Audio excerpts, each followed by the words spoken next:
चलिए देखते हैं 12वीं हिंदी का। हम देखते हैं आरोह का। ठीक है, आरोह भाग 2 पार्ट 17 देखते हैं, सीरीज के फूल 12वीं का। ठीक है, तो सीरीज के फूल जो है वह हजारी प्रसाद द्विवेदी ने लिखा है और उन्होंने सीरीज के जो वृक्ष है उनकी कुछ जो विशेषताएं हैं और सीरीज के वृक्ष का जो वर्णन है उन्होंने किया है।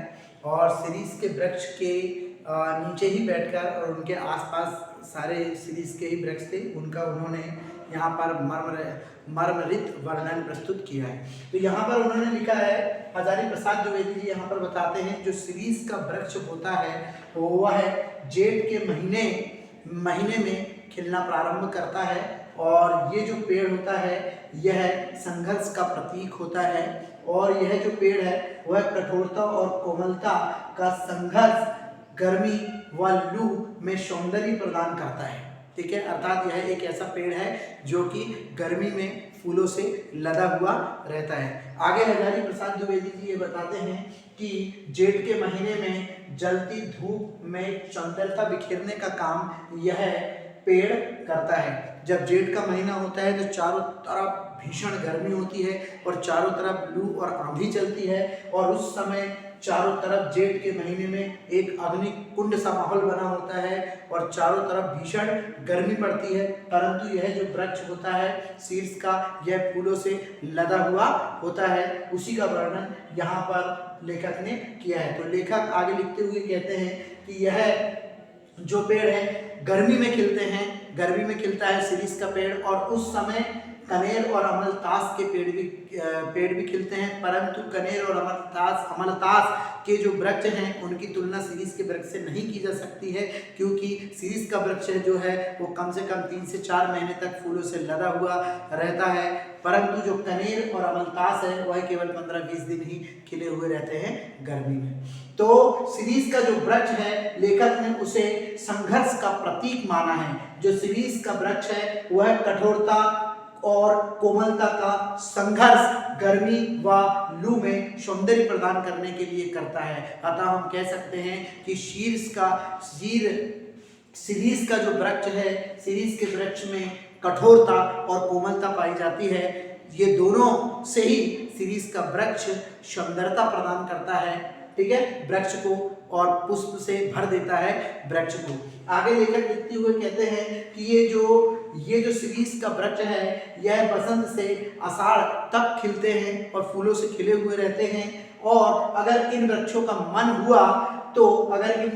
मन रमा तो यह भादों तक फूलों से खिले हुए रहते हैं। आगे उन्होंने कहा है कि ये जो शीरीष का वृक्ष है इसके पुष्प इतने कोमल होते हैं कि इसके पुष्प सिर्फ जो पुष्प है वह भंवरों के पैरों का वजन बस सह सकते हैं, बाकी पक्षियों के पैरों का वजन भी ये पुष्प नहीं सह सकते, ये इतने कोमल होते हैं। आगे लेखक ये कहता है कि ये जो वृक्ष है शीर्ष के वृक्ष को अवधूत कहा गया है। अवधूत अर्थात सन्यासी और अवधूत का मतलब होता है कि जो सारे सुख और सुविधा को, सुख दुख को त्याग करके अपने जीवन में मस्त रहते हैं और मस्त रहते हुए अपने आनंद को, जीवन के आनंद को प्राप्त करते हैं, वह अवधूत कहलाते हैं।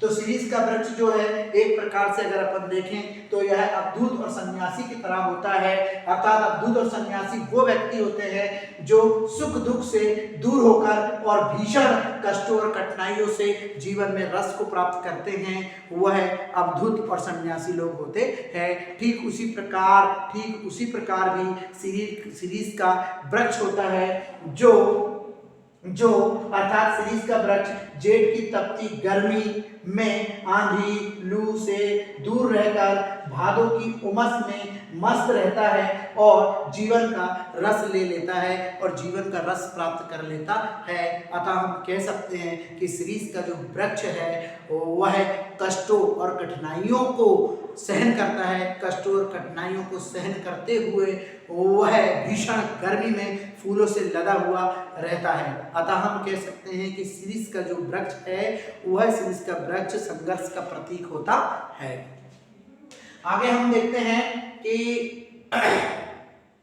आगे लेखक ये लिखते हैं कि ये जो शीर्ष का वृक्ष है यह लक्ष्य प्राप्ति का संदेश देता है, लक्ष्य प्राप्ति का यह संदेश देता है। हजार प्रसाद द्विवेदी जी जो है, हजारी प्रसाद द्विवेदी जी, उन्होंने इस पाठ को, इस निबंध को लिखते हुए कहा और बताया। ये उनका एक ललित निबंध है जिसमें उन्होंने शीर्ष के फूल का वर्णन किया और उसमें ये बताया कि ये जो वृक्ष है वह अवधूत और सन्यासी की तरह है। जिस प्रकार अवधूत और सन्यासी व्यक्ति अपने जीवन के सुख दुख को त्याग कर अपने जीवन के रस को प्राप्त करते हैं, ठीक उसी प्रकार शीर्ष का वृक्ष भी होता है। अर्थात दोनों में समानता है। अवधूत सन्यासी और शीर्ष के वृक्ष में ये समानता है कि दोनों सुख दुख को त्याग कर अपने जीवन के रस को प्राप्त करते हैं। आगे फिर और लेखक ने लिखा है कि ये जो शीर्ष के फल जो होते हैं, शीर्ष के फल बहुत ज्यादा मजबूत होते हैं। शीर्ष के पेड़ में नए फलों के आने पर भी ये पुराने फल अपना स्थान नहीं छोड़ते हैं। ये बसंत में सारा वातावरण मर्म रहित होता है। बसंत ऋतु में सारा वातावरण मर्म रहित होता है तो शीर्ष के पुराने फल खड़खड़ाते हैं। अतः जो पुराने फल है वह नए फल के आने पर भी अपना स्थान नहीं छोड़ते हैं शीर्ष के फल। तो लेखक कहता है कि मानो ये फल ऐसे हैं जैसे कि कोई नेता, क्योंकि एक नेता अपनी कुर्सी को नहीं छोड़ता है और अपना पद नहीं बदलता है जब तक कि उसकी मृत्यु ना हो जाए। जब उसकी मृत्यु हो जाती है तभी किसी व्यक्ति को सुकुमार के रूप में उस पद पर पदस्थ किया जाता है। ठीक उसी प्रकार ये जो शीर्ष के फल है, जो पुराने फल है, वह लड़खड़ाते रहते हैं, खड़खड़ाते रहते हैं। तो लेखक को नेता की याद आती है कि जिस प्रकार नेता अपने पद को नहीं छोड़ता है, ठीक उसी प्रकार ये फल भी, पुराने फल भी नए फल के आने के बाद भी अपना पद नहीं छोड़ते हैं। इस प्रकार लेखक ने शीर्ष के पेड़ की यहाँ पर महानता को व्यक्त करते हुए महानता को बताया है। ठीक है, और आगे फिर उन्होंने लिखा है कि ये जो शीर्ष के फूल होते हैं, ये जो शीर्ष के वृक्ष होते हैं, वह दुख में भी सुख का आनंद प्राप्त करते हैं। ठीक उसी प्रकार इन्होंने, लेखक ने महात्मा गांधी को अवधूत माना है कि महात्मा गांधी अवधूत है क्योंकि महात्मा गांधी के हृदय पत्थर की तरह कठोर है और उनका हृदय पुष्प की तरह कोमल है। महात्मा गांधी जी का हृदय पत्थर की तरह कठोर इसलिए है क्योंकि वह ब्रिटिश गवर्नमेंट के अत्याचारों के सामने कभी नहीं झुके, इसीलिए उनका हृदय कठोर है। परंतु उनका हृदय फूलों की तरह कोमल भी है।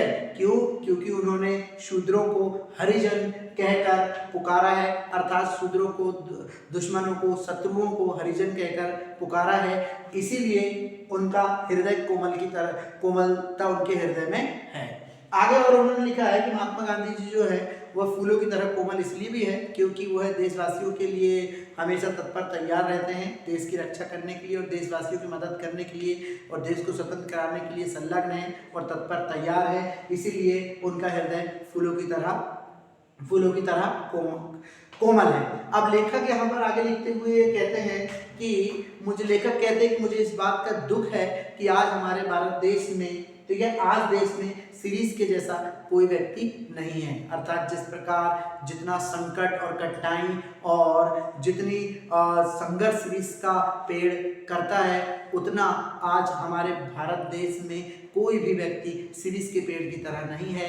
लेखक को इस बात का दुख अंतिम समय जब वो लिखता है, अंत में पाठ को लिखता है, निबंध को लिखता है, जब उसे दुख होता है कि शीर्ष के पेड़ के जैसा अब भारत में कोई व्यक्ति नहीं है जो संकट, जो कठिनाइयों, जो संघर्षों का सामना कर सके, ऐसा कोई व्यक्ति लेखक को नजर नहीं आ रहा है। इस प्रकार अगर हम टोटल बात करें शीर्ष के